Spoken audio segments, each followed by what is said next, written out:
मतलब आए दिन देखते हैं कि इंडिया के अंदर कोई प्रेसिडेंट, कोई प्राइम मिनिस्टर जा रहा है। इवन अगर आज की बात करें तो ग्रीस के प्रेसिडेंट जो कि इंडिया गए हैं और स्पेशल उनके लिए एक डिमांड और रिक्वेस्ट लेके गए कि आप हमारे मुल्क में करें। इनमें बात करें तो इस वक्त ग्रीस के प्राइम मिनिस्टर इंडिया में मौजूद है। वो इंडिया के प्राइम मिनिस्टर नरेंद्र मोदी से इनोवेशन पर, टेक्नोलॉजी पर, फार्मास्यूटिकल पर, स्पेस पर बात कर रहे हैं। और इंडिया के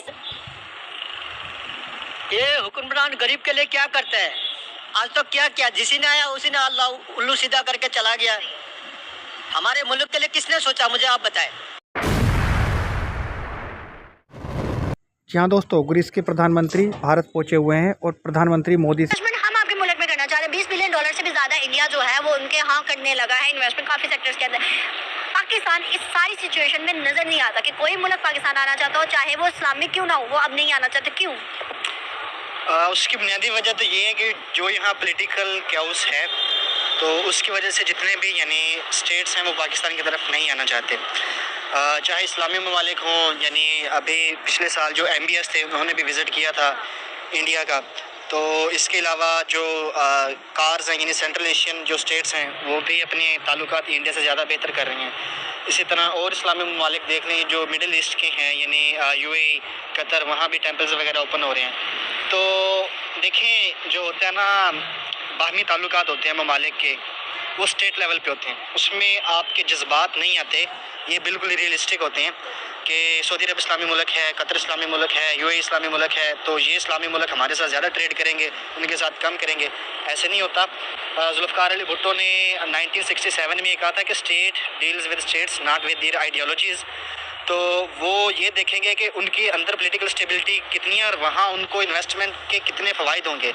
अब यहाँ सारा सिस्टम ही चल रहा है, ना यहाँ डोमेस्टिक स्टेबिलिटी है, ना यहाँ कोई पॉलिटिकल स्टेबिलिटी है। हुकूमतों का पता नहीं होता, वज़ीर आज़म की कुर्सी बांट रहे हैं, कोई लेने के लिए तैयार नहीं है। तो सारा सिस्टम हिलट है। जब तक उनको यहाँ मौके नहीं दिखेंगे तो वो यहाँ नहीं आएंगे, चाहे इस्लामी ममालिक हों, चाहे नॉन इस्लामिक कंट्रीज़ हों। अगर इंडिया की बात करें, जिस तरह से 5th लार्जेस्ट इकोनॉमी मोदी ने बनाया, मतलब पहले से डेवलपमेंट चल रही थी बट बहुत आहिस्ता थी, और मोदी के आने के बाद ऐसा हुआ कि भाई सिनेरियोज बदल गए। 5th लार्जेस्ट इकोनॉमी बन के चांद पे चला गया इंडिया, और काफ़ी मामला जो कि इंडिया को उजागर कर दिया दुनिया की नज़र में।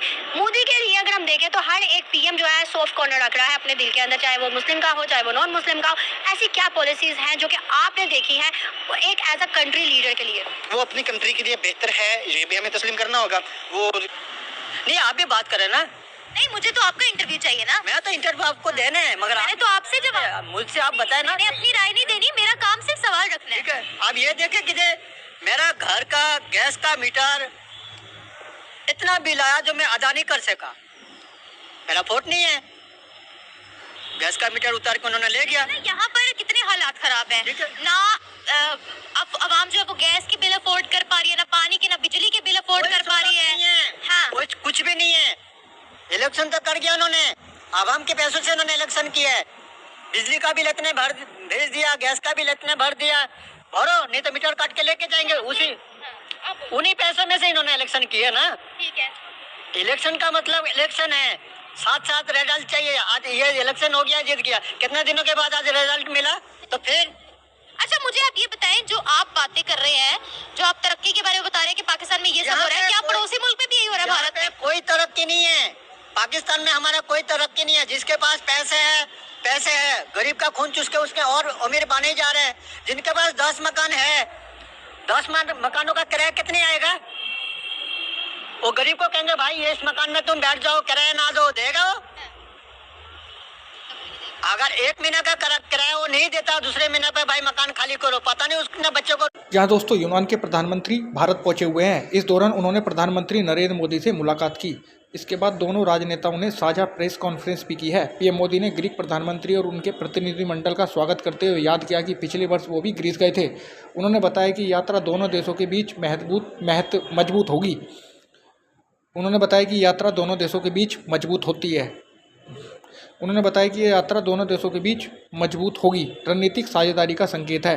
PM मोदी ने कहा कि 16 वर्षों के बाद ग्रीस के प्रधानमंत्री का भारत आना अपने आप में एक ऐतिहासिक अवसर है।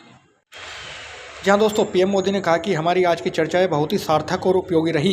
ये प्रशंसा का विषय है कि 2030 तक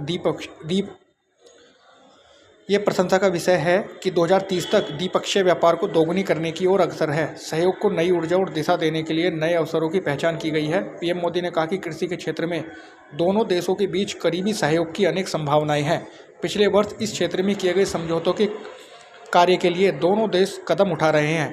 पीएम मोदी ने बताया कि फार्मा, मेडिकल उपकरण, तकनीकी खोज, स्किल डेवलपमेंट और स्पेस जैसे क्षेत्रों में सहयोग बढ़ाने पर भी जोर दिया गया है। क्या दोस्तों, जैसे ही ग्रीस के प्रधानमंत्री मोदी जी से मिले तो उन्होंने तुरंत पाकिस्तान गेट आउट का नारा लगाया। आइए